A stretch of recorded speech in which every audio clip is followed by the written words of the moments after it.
Hey guys, welcome back to the Passive Money Podcast. My name is Alex and this is Kirby. If you hadn't seen our videos, we have been talking on a segment of topics involving first-time real estate investors. On this topic for this video, we're going to be talking about browsing the area in which you're looking to invest in. So one thing that I can say, an area that I was looking at out of state, I had looked on it on Zillow previously before physically going there. And I had crossed through the town before, but I vaguely remember it. But on Zillow, I was seeing great prices compared to where I live. And it hadn't even crossed my mind at the point that the prices in the southern part of this town were lower than the northern part of this town. And I had just thought, okay, there's just low prices in this town. I didn't even make that small comparison. By going to this town, I could really see why the southern prices were a lot cheaper. I mean, I remember the call. You called me. Like, yeah. I mean, vacant properties. Like, I mean, you grew up in Detroit. I don't know what Detroit's like. I grew up in a not so great part of Tampa, but I haven't seen anything like this in Florida. So, I mean, it's just continuous vacant properties, broken down, everything. Yeah, like I don't think I've even seen so many gas stations just empty.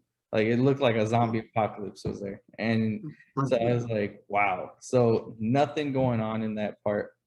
Um, then heading to the north part, there's a university there, different businesses, there's a whole strip, all these different stores and everything. I could see exactly why prices were a little bit higher, but still very low compared to where I live. And then just focusing in say in a form of from that point going north, narrowed down where I needed to search.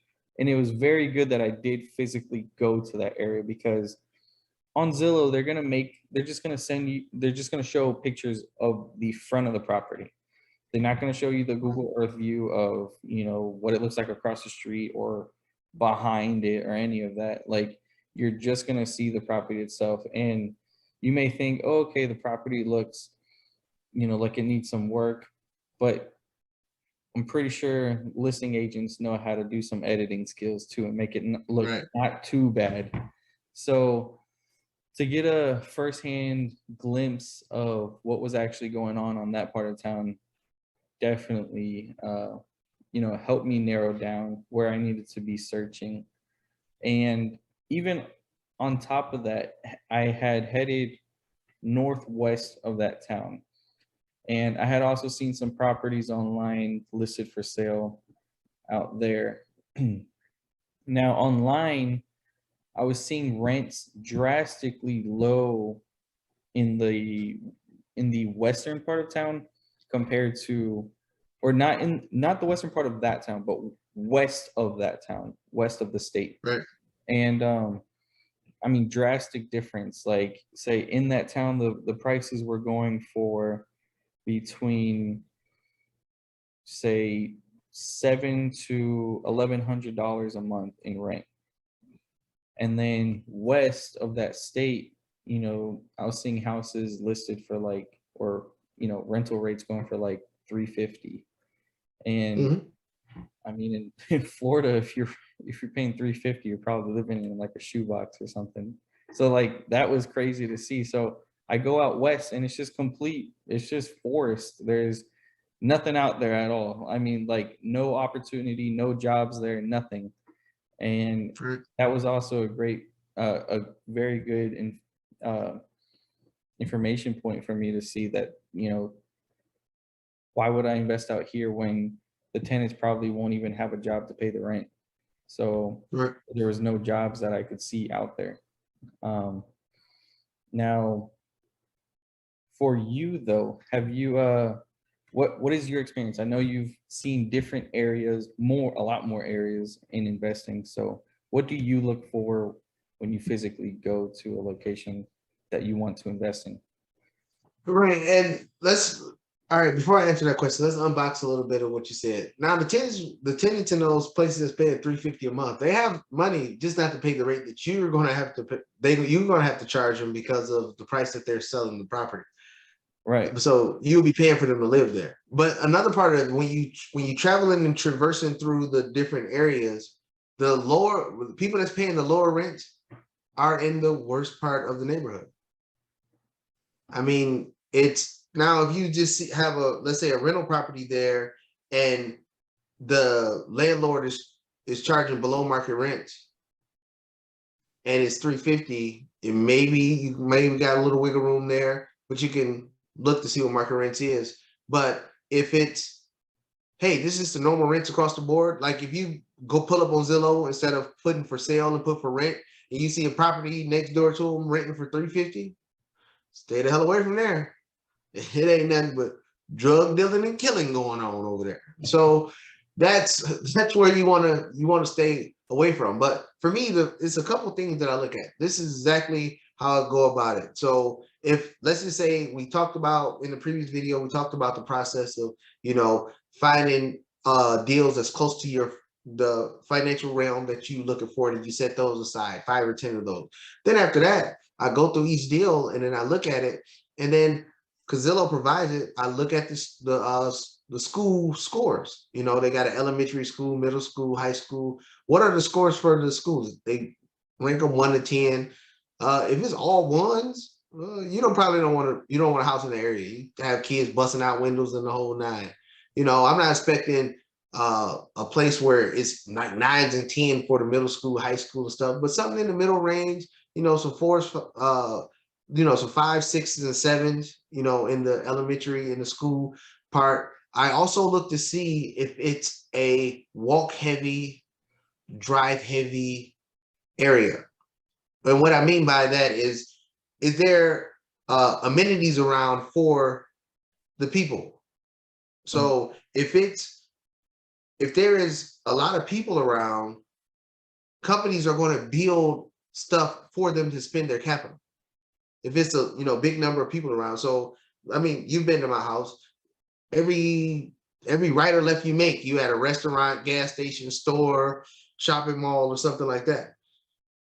But so if it's a drive heavy place, that means there is nothing. The businesses as a whole, like the big businesses, box stores and stuff like that, they are not coming to that area because the population is not as dense, or there's not enough economic verification going on that these people have a lot of money to spend it on other things besides living. And then after that, I go to look at of course, I pull up the Google Maps, and then sometimes, they have, the imaging that they have maybe a couple years old, but I just want to see what the neighborhood looked like. Sometimes, I mean, I'd have been on Google Maps before and just clicking through a neighborhood. I look at the house, but then I look through the neighborhood. You see everything going on in the neighborhood. The day that Google ride around these neighborhoods, sometimes you be like, what the hell is going on that day? But so I actually look at that. I look at that stuff to see what's going on. Is it abandoned buildings around? Do you see people just walking through the streets, or maybe you see a little drug activity going on, but you know how Google blur out the faces and stuff like that.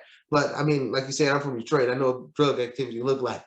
But so those are the things I look at. And then if it checks off the box, and then I physically go to that location. The first thing I do is I drive to that location. The first time I look at the location is I drive to that location at night. And then if it's in a neighborhood or whatever, I'll drive past the house. I'm not gonna pull in there because the tenants might be in there, but I would drive past the house. I will park maybe on the same block. I'll park on the same block, and I'll just watch the neighborhood, see what's going on. Just see what's going on. Then I'll drive there during the daytime and see what's going on. I'm not sitting out there like neighborhood watch trying to call the police. I'm just seeing what's, is it, crazy? Is a house maybe across the street where there's a whole bunch of traffic and people running in and out? Oh, okay. I know what that house is. and because I don't want to invest in that type of situation. So, you look at the neighborhoods and stuff like that. You actually, when you're there, since if I'm out of my, area, talk to the local people there. Act like you're somebody that just came from out of town and you're looking to buy in the area. They're gonna tell you because they're gonna think, they think that you're, somebody new. They love to help people. And then like if you go to a neighborhood and you talk to locals like, hey, I'm just moving to town. What do you think about this neighborhood? They're gonna tell you, they're like, it's crackheads over there, don't do this, don't do that. They'll tell you. They say it's a good neighborhood, and because they're gonna try to sell it.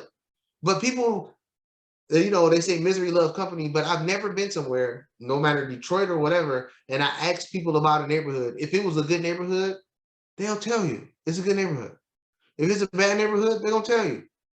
I've been places where I told somebody like, "Yeah, I'm thinking about moving to the area." I didn't come in and say, "Oh yeah, I'm an investor and I'm looking to buy up the whole neighborhood." I just be like, "Yeah, I'm looking to move to this area. Tell me about the area." I've had times where people, told me the good parts, how good it was, this, and that. And I've had people tell me, hey, they give me that look like, you might want to go do something. You might want to go live somewhere else. And, I had the people that, well, yeah, we got a lot of drug activity over there. And you want to stay away from that right there. But if you keep to yourself, then you should be good. That means keep to yourself mean, oh, if you see crime happening, don't point it out because then they're going to be looking at you. But I've had that, and people actually get, they'll give you the information if you're just willing to listen, if you're willing to engage. But if you talking about buying an asset in a location, you better be ready to talk to find out information because you don't want to go in there blind and just be like, oh well, yeah, I just bought that house. I figure I can get tenants in there. I can get tenants in there, and they're gonna pay me $1,000, $2,000 a month in rent. Yeah, like the house we saw today. And we looked on Google Earth, looked like a great house, had Yeah. all the fine finishes on there. But then we go to Google Earth, it's literally trailer parks. And I'm not trying to talk bad about people in trailer parks, but this house is a house that just freshly remodeled. It looks great, but it's literally trailer parks on the north, east, and west side of the house. The only actual house that's in the neighborhood is that house, and everything else is just trailer parks. So again, I'm not trying to talk bad about trailer parks, but who who's a fish at the table that's looking to get eaten? That's all I'm saying. That's, everybody else fill in the blanks there, but that's all I'm saying. Right. And like you said, the real estate agent, she had great pictures and make it look like, oh, this great up and coming neighborhood that had all this stuff, but Right.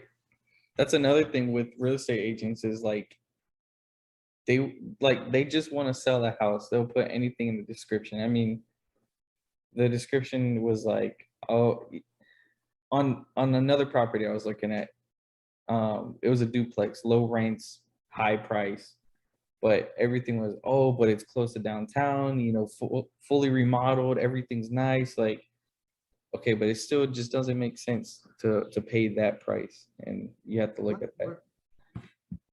so it's just about doing your homework. Act like, I mean, even though you're not living in the place, and I'm not saying the place has to be a B neighborhood or even a C neighborhood, but you want your tenants to have some level of safety. So you don't want to, buy a property in a war zone and you got potential for a lot of drama to be going on because if your asset get torn up, you're responsible to pay for it. Right. So those are things you look out when you just actually searching areas. And don't be lazy and think that, oh, Google Maps is the whole answer or Zillow's walk score and their school zones is the total answer. How about literally get in your car and go drive it? Sit out there for a couple hours in the daytime and the nighttime. Get on a plane and actually look at the area. Don't go out there buying blindly, just thinking, oh, I'm an investor. This is how they do it. No, they actually put in the work. You can't be a real estate investor just behind a keyboard. If you think that's how it's going to work, it's going to cost you a lot of money over time. A lot of money over time. But that's my view on the actually doing the work part of walking the neighborhoods and seeing what's a decent area. All right. Well, with that, guys, hit the like button and subscribe button and stay tuned for the next video.